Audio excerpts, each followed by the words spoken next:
ಸೂರ್ಯನೇ ನಿನ್ನ ತಂದೆ. ದೇವ, ಹಾಗಾದರೆ ನಾನು ಸೂತಕುಲದವನಲ್ಲವೇ? ಕರ್ಣ, ಶ್ರೇಷ್ಠವಾದ ಚಂದ್ರವಂಶವೇ ನಿನ್ನ ವಂಶ, ಕುಂತಿಯೇ ನಿನ್ನ ತಾಯಿ, ಸೂರ್ಯನೇ ನಿನ್ನ ತಂದೆ, ಪಾಂಡವರು ನಿನ್ನ ಬೆನ್ನ ಮೇಲೆ ಬಿದ್ದ ಸಹೋದರರಲ್ಲವೇ? ಪರಮಾತ್ಮ, ನೀನು ಹೇಳುತ್ತಿರುವುದೇನು? ನಾನು ಈಗಾಗಲೇ ಬಹಳವಾಗಿ ನೊಂದು ಹೋಗಿರುವೆನು. ಹೀಗಿರುವಲ್ಲಿ ಸಂಶಯವೆಂಬ ಕೂಪಕ್ಕೆ ನನ್ನನ್ನು ತಳ್ಳಿ ನೀನು ವ್ಯಥೆಪಡಿಸಬೇಡ. ಅದು ಹೇಗೆ ಕುಂತಿಯು ನನ್ನ ತಾಯಿಯಾಗಬಲ್ಲರು? ಇದು ನಂಬತಕ್ಕ ವಿಷಯವೇ ಅಲ್ಲ. ಕರ್ಣ, ನನ್ನ ಮಾತು ಸತ್ಯವೆಂದು ನಂಬು. ನೀನು ಹಾಡುತ್ತಿರುವ ಮಾತುಗಳು ಬಹಳ ಬಹಳ ಸೋಜಿವಾಗಿರುವು. ರಾಜಾದಿರಾಜನಾಗಲು ಯೋಗಿತ್ತಿರುವ ನೀನು ಬಹಳ ಕೈಕಟ್ಟಿಕೊಂಡು ಕುಳಿತಿರುವುದು ಒಂದು ದೊಡ್ಡ ಕೊರತೆ ಅಲ್ಲವೇ? ನನ್ನೊಡನೆ ಬಾ. ಪಾಂಡವರನ್ನು ನಿನ್ನ ಪಾದಮೆ ಮೇಲೆ ತಳ್ಳಿರುವುದು. ಪಾಂಡವರಿಂದಲೂ ಕೌರವರಿಂದಲೂ ಗೌರವಿಸಿಕೊಳ್ಳುತ್ತಾ ರತ್ನ ಸಿಂಹಾಸನದ ಮೇಲೆ ಕುಳಿತು ಧರ್ಮದಿಂದ ರಾಜ್ಯಭಾರ ಮಾಡುವಂತೆ. ಪರಮಾತ್ಮ, ನಿನ್ನ ಮಾತುಗಳನ್ನು ನಾನು ಹೇಗೆ ನಂಬಲಿ? ಕುಂತಿಯೇ ನನ್ನ ತಾಯಿಯಾಗಿದ್ದ ಪಕ್ಷದಲ್ಲಿ ನಾನೇಕೆ ಹೀಗೆ ಇರುತ್ತಿದ್ದೆನು? ಪಾಂಡವರಾದರೂ ನನ್ನ ಕೈ ಬಿಡುತ್ತಿದ್ದರೆ 5 ಜನರನ್ನು ಸಾಕಿ ಸಲಹಿದ ಆ ನನ್ನ ತಾಯಿಗೆ ನಾನೊಬ್ಬನು ಹೊರೆಯಾಗುತ್ತಿದ್ದೇನೆ. ದೇವ, ನೀನು ಹೇಳಿದ ಮಾತೇ ನಿಜವಾದರೆ ನನ್ನ ಶತ್ರುವರ್ಗದವರೆಲ್ಲರೂ ನನ್ನ ಸಹೋದರರೆಂದು ತಿಳಿದು ಅವರ ಮೇಲೆ ಶಸ್ತ್ರ ಧರಿಸಿ ಯುದ್ಧ ಮಾಡುವುದೆಂದು. ಹಾಗಾದರೆ ನನ್ನನ್ನೇ ನಂಬಿದ ಆ ನನ್ನ ಸ್ವಾಮಿಯನ್ನು ಕೈ ಬಿಡುವುದೆಂತು? ಪರಮಾತ್ಮ, ಯುದ್ಧ ಉತ್ಸಾಹಪೂರ್ವಕವಾಗಿರುವ ನನಗೆ ಈ ಉಭಯ ಸಂಕಟವನ್ನು ತಂದೊಡ್ಡಬೇಡವೆಂದು ನಾನು ನಿನ್ನಲ್ಲಿ ಕೈ ಮುಗಿದು ಪ್ರಾರ್ಥಿಸಿಕೊಳ್ಳುವೆನು. ದೇವ,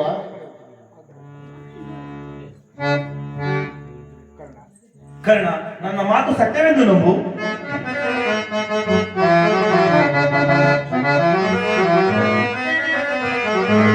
ಕನ್ಯಪ್ರಾಯದಳು ಭಾಸ್ಕರನ ಕರುಣೆ. ಕರ್ಣ, ಕನ್ಯಪ್ರಾಯದಳು ಭಾಸ್ಕರನ ಕರುಣೆ.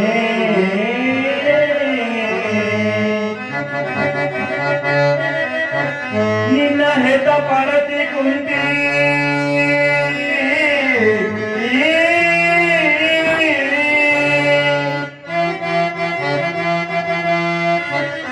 ನೀನ ಕುಲದವನೆಂದು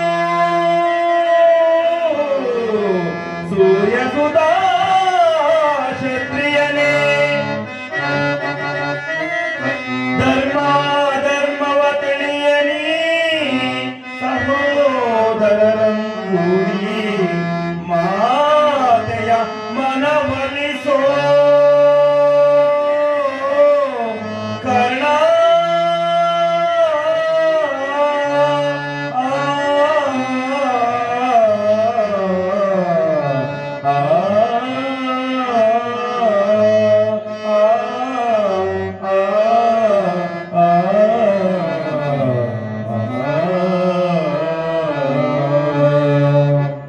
ಕರ್ಣ, ನನ್ನ ಮಾತು ಸತ್ಯವೆಂದು ನಂಬು. ನಿಮ್ಮ ತಾಯಿಯು ಕನ್ಯಕಾವಸ್ಥೆಯಲ್ಲಿದ್ದಾಗ ದುರ್ವಾಸ ಮುನಿಗಳಿಂದ 6 ಮಂತ್ರಗಳನ್ನು ಪಡೆದಳು. ಆ ಮಂತ್ರವು ಫಲಿಸುವುದೋ ಇಲ್ಲವೆಂದು ಬಾಲ್ಯಾವಸ್ಥೆಯಲ್ಲಿದ್ದಾಗ ಆ ಮಂತ್ರದಲ್ಲಿ ಒಂದಾದ ಸೂರ್ಯ ಮಂತ್ರವನ್ನು ಜಪಿಸಿ ಕೂಡಲೇ ನೀನು ಜನಿಸಿದೆ. ಲೋಕ ಅಪವಾದಕ್ಕೆ ಎದುರಿ ನಿನ್ನನ್ನು ಗಂಗಾ ನದಿಗೆ ತೇಲಿಬಿಟ್ಟಳು. ನಂತರ ನಿನ್ನನ್ನು ಸೂತರು ಸಾಕಿ ಸಲ್ಲಿಸಿದರು. ಕರ್ಣ, ಇದೋ ನೋಡು, ಯುದ್ಧ ಸನ್ನಾಹವೇ ನಿಂತು ಉಭಯಕ್ತರಿಗೂ ಕ್ಷೇಮ ಉಂಟಾಗುವುದು. 2 ಪಕ್ಷದಿಂದಲೂ ಪಟ್ಟವನ್ನು ಕಟ್ಟಿಸುವನು. ಸಮಸ್ತ ಪೃಥ್ವಿಗೆ ನೀನೇ ಅಧಿಪತಿಯಾಗಿರುವೆ.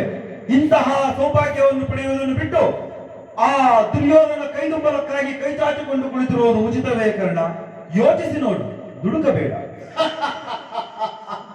ಪರಮಾತ್ಮ, ಸಾಕು ಮಾಡು ಈ ವಿಚಾರವನ್ನು. ನಾನು ನನ್ನ ಸ್ವಾಮಿಯನ್ನು ಕಾಯುವುದೇ ನನ್ನ ಧರ್ಮ. ನಾನು ನನ್ನ ಸ್ವಾಮಿಯನ್ನು ಅರಗಳಿಗೆ ಸಹ ಬಿಟ್ಟು ಇರಲಾರೆ. ಆತನ ಅನ್ನವನ್ನು ತಿಂದು ಬೆಳೆದಿರುವ ಈ ದೇಹವನ್ನು ಆತನಿಗಾಗಿಯೇ ಮೀಸಲಾಗಿಟ್ಟಿರುವೆನು. ಆತನ ಗುರಿಯೇ ನನ್ನ ಗುರಿ, ಆತನ ಅಭಿಷ್ಟವೇ ನನ್ನ ಅಭಿಷ್ಟ. ನನ್ನ ಶತ್ರುವರ್ಗದವರೆಲ್ಲರೂ ನನ್ನ ಸಹೋದರರಾದರೂ ಚಿಂತೆ ಇಲ್ಲ. ನಾನು ಯಾವ ಅಭಿಮಾನಕ್ಕೂ ಕಟ್ಟು ಬೀಳತಕ್ಕವನಲ್ಲ. ಪರಮಾತ್ಮ, ನನಗೆ ಈ ಆಶಾಪಾಶಗಳನ್ನು ತೋರಿಸಬೇಡವೆಂದು ನಾನು ನಿನ್ನಲ್ಲಿ ಕೈ ಮುಗಿದು ಪ್ರಾರ್ಥಿಸಿಕೊಳ್ಳುವೆನು. ದೇವ, ಆಹಾ, ಈತನ ದೃಢವಾದ ಪ್ರಭುಭಕ್ತಿಯನ್ನು ತಪ್ಪಿಸಲು ಸಾಧ್ಯವಾಗುತ್ತಿಲ್ಲ. ಇರಲಿ, ಮತ್ತೆ ಪ್ರಯತ್ನಿಸೋಣ. ಕರ್ಣ, ಕಡೆಯದಾಗಿ ನಿನಗೆ ಒಂದು ಮಾತು ಹೇಳುವೆನು. ನಾಳೆ ನಡೆಯುವ ಸಂಗ್ರಾಮವು ಅಘೋರವಾದದ್ದು. ಅಂತ್ಯದಲ್ಲಿ ಪಾಂಡವರಿಗೆ ಜಯಿಸಿದ್ದ. ಆ ರಣಯಜ್ಞದಲ್ಲಿ ನೀನು ಕೂಡ ಪ್ರಾಣ ಬಿಡಬಹುದು.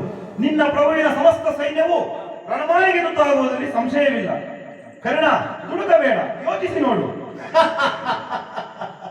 ಪರಮಾತ್ಮ, ನೀ ವೀರ ಯೋಧನಿಗೆ ಉಚಿತವಾಗಿ ಹೇಳಿಬಿಟ್ಟೆಯಲ್ಲವೇ?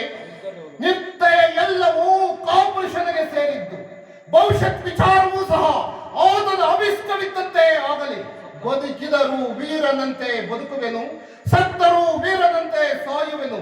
ಪ್ರಾಣಕ್ಕಾಗಿ ಹೆದರಿ ಭಯವಾಗಲಿ, ನಿರ್ಭಯವಾಗಲಿ, ಸಂಕೋಚವಾಗಲಿ ಲೇಷ ಮಾತ್ರವೂ ನನಗಿಲ್ಲ ದೇವಾ.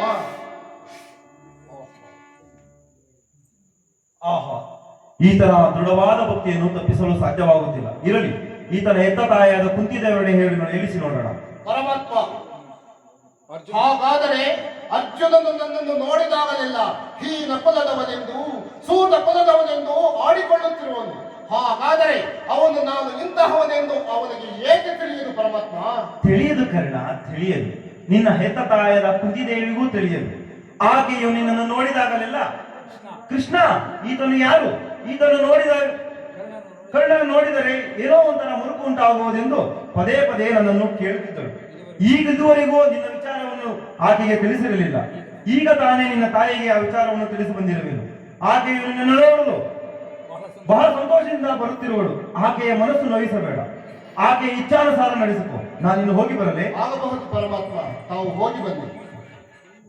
ಏನು, ನನ್ನ ಹೆತ್ತ ತಾಯಿ ಕುಂತಿದೇವಿಯೇ?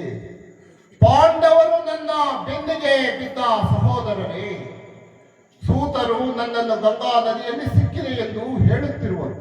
ಹಾಗಾದರೆ ಇದನ್ನೆಲ್ಲ ನಾನು ಹೇಗೆ ನಂಬಲಿ? ಅದು ನಂಬತಕ್ಕ ಬಗೆಯಾದರೂ ಹೇಗೆ? ಅದು ಕರ್ಣ, ನಿನ್ನ ಯತ ತಾಯಿಯಾದ ಕುಂತಿದೇವಿ ಇದೇ ಮಾರ್ಗವಾಗಿ ಬರುತ್ತಿರುಳು. ಆದರೆ ದೇವೇಂದ್ರನಿಗೆ ಅವಧವನ್ನು ಕೊಟ್ಟು ಮೋಸ ಹೋದಂತೆ ಈಗಲೂ ಮೋಸ ಹೋಗಬೇಡ. ದುರ್ಯೋಧನ ದುರ್ವಿಧಿ ಸೂತ್ರವು